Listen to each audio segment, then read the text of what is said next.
The Walt Disney Company end of fiscal year 23 earnings call is scheduled for Wednesday afternoon on November 8th. And well, guess what?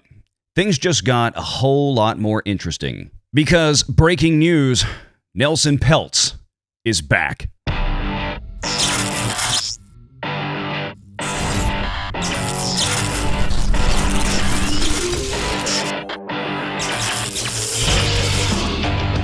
Renegade Online.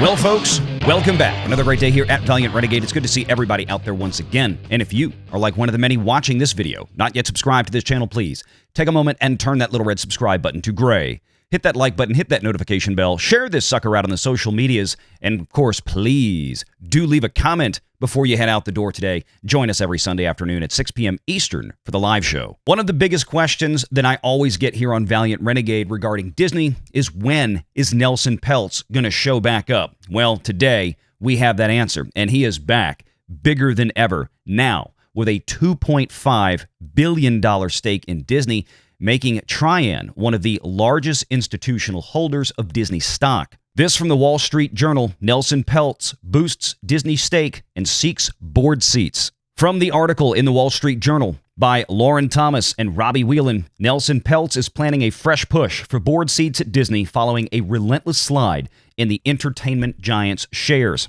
The activist investors Trian Fund Management, now one of Disney's largest investors with a stake valued upward of $2.5 billion, is expected to request multiple board seats, including one for Peltz himself, according to people familiar with the matter. If the company says no, Trian could nominate directors that would be voted on in Disney's annual meeting next spring. The window for shareholder nominations runs from December 5 through January 4, according to Disney's Proxy materials. Peltz launched a run for a seat on Disney's board earlier this year, after the company privately rebuffed his request to become a director. It was a short-lived battle, however, with Peltz withdrawing his nomination in February after Disney unveiled a broad reorganization and cost-cutting plan that sent the stock up briefly. And we covered that fight between Peltz and Disney at length. You can go back and check out the videos and see what went on. Some of the more interesting tidbits of information was this ostensibly seemed to be the final nail in the coffin for Bob Chapek, as people like Bob Chapek and Ike Perlmutter, the former chairman of Marvel Entertainment at Disney, the man who sold Marvel to Disney about 15 years ago, they were both very much in support of Nelson Peltz taking a position at the Walt Disney Company on the board.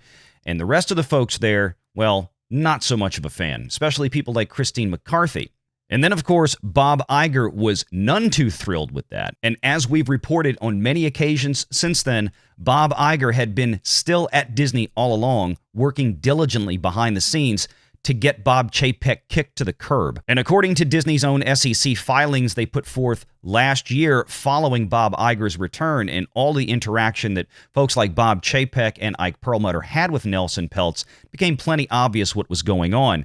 But Peltz apparently is no longer satisfied with some of the empty promises that he probably feels like Disney made him earlier this year when he rescinded his proxy fight. Since that time, Disney shares have tumbled from higher than $113 to around $80, brushing up against their lowest level in a decade in early 2021 after Disney notched several quarters of meteoric growth in signups to its flagship Disney Plus streaming service. Its shares had traded at around $200. Disney has been grappling with Hollywood strikes that froze television and film production, a high-profile battle over fees with a large cable operator, Charter Communications, and the prospect of sustained losses in its TV and streaming business. And if you watched the live show yesterday, you saw us cover this article where Disney is in talks with other companies to sell its India assets, meaning Disney Plus Hotstar. They still have about 40-some-odd million subscribers for Hotstar in India, but that number has been dwindling by the millions quarter over quarter because Disney lost the Cricket League, at least for streaming on the Disney Plus Hotstar system. And now Disney is looking to offload this asset altogether. That would bring the net subscribers to Disney Plus, if they do this, down another 40-some-odd million. But like we mentioned, those are the financially weakest subscribers out there, paying about 1/10 of what folks in the U.S. are paying for Disney Plus. But back to the article from the Wall Street Journal, Trian believes that Disney shares are significantly undervalued today, and that the company needs a board that is more focused and aligned with shareholders and held accountable, people familiar with the matter said. Trian has built up its stake in recent months to more than 30 million shares, a significant jump from the roughly 6.4 million shares it held at the end of the second quarter. And just to give you an idea of where Trian falls, look at the top major institutional ownership here. Vanguard at the top with about 148 million shares. BlackRock right behind it with about 122. State Street with 73 million. Morgan Stanley with 44 million. Then we get down to State Farm and Geode Capital Management, each with about 33 million shares.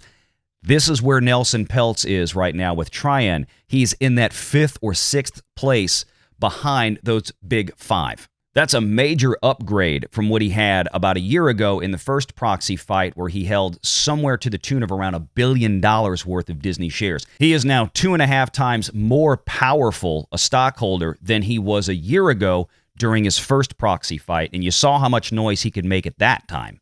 There were a number of things that Nelson Peltz and Trian were trying to change at Disney. They also argued that Disney had excessive compensation and lacked any kind of expense discipline.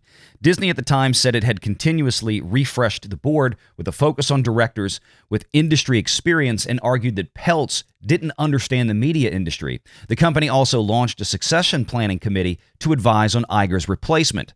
Now, what's funny about that is most of Disney's board currently has zero media or entertainment experience. They come from different industries, and there's nothing inherently wrong with that per se, but to say that Nelson Peltz wouldn't have been a fit on the board because he also didn't have any kind of entertainment experience is a bit of a joke. But I'm betting the big thing that got Nelson Peltz awakened again was when Bob Iger announced that he was refreshing his contract as CEO through the end of 2026.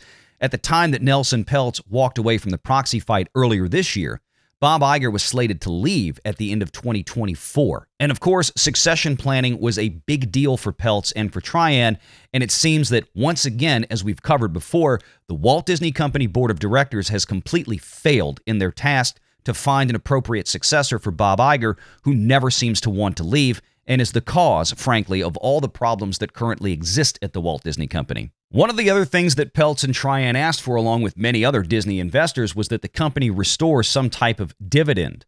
Well, it was earlier announced that Disney would restore a dividend before the end of this calendar year, so they still have a couple of months left to do that. But to this point, there has been no further guidance since they originally announced it some months ago. And then there was the curious announcement a few weeks ago that we covered, where Disney was planning to spend $60 billion in CapEx on hotels and timeshares. Now, this story is still developing, so there's going to be a lot more information coming, and I wouldn't at all be surprised to see a refreshed website like we saw last year from Trian with their plans for Disney in the imminent future. Nelson Peltz probably now knows that Bob Iger and company are going to tell him anything that they think he wants to hear to go away, and he's probably not going to fall for the bullcrap a second time. And I think Bob Iger knows that if Peltz is successful in this Proxy fight, that he and his other board members from Trian, should they get placed, are not just going to sit there and kiss Bob Iger's feet. This is going to be a very interesting time and an incredibly interesting earnings call on November 8th. Make sure you stay tuned here at Valiant Renegade. Drop a comment before you head out the door today. I want to know if you're excited about Nelson Peltz coming back and what you think he may be looking for from the Walt Disney Company this go-around. And until next time, of course, take care. Make sure you're subscribed to Valiant Renegade and join us every Sunday at 6 p.m. Eastern for the live show.